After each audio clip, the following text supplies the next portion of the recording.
Manjeri bus ബേക്കം shopping complex ഉദ്ഘാടനത്തിനിടയിൽ ഭരണപക്ഷത്തെ സ്റ്റേജിലിരുത്തി പി.കെ. ബഷീർ എം.എൽ.എയുടെ പ്രസംഗം വൈറലായിക്കൊണ്ടിരിക്കുന്നു. കേരളം മാറി മഞ്ചേരിയും മാറേണ്ടേ എന്ന വാക്കുകളാണ് വൈറലായിക്കൊണ്ടിരിക്കുന്നത്. ആദ്യം നാട്ടുകാര് ആ നെല്ലിപ്പറമ്പ് കച്ചേരി പിടിക്കുന്ന സ്ഥലത്ത് റോഡ് വീട്ടാതെ കൊടുക്കും.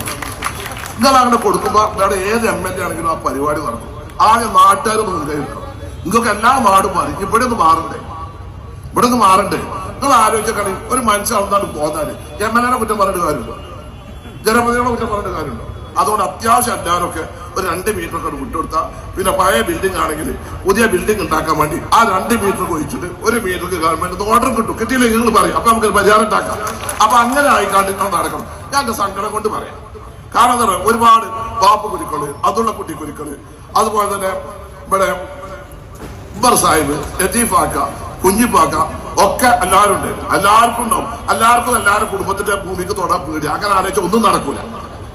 മഞ്ചേരിയിലെ മുൻ എം.എൽ.എമാരെയും നിലവിലെ എം.എൽ.എമാരെയും മറ്റുള്ള പ്രമുഖരെയും കൂട്ടിയാണ് സ്റ്റേജിൽ പി.കെ. ബഷീർ എം.എൽ.എ ഈ കാര്യം പറഞ്ഞത്. പൊതുജനങ്ങൾക്ക് ഉപകാരപ്പെടുന്ന കാര്യങ്ങൾ ചെയ്യണമെന്നും എല്ലാ ജനങ്ങളും പറയാൻ ആഗ്രഹിക്കുന്ന കാര്യമാണ് താൻ പറഞ്ഞതെന്നും അദ്ദേഹം പറഞ്ഞു. BM news, Manjeri.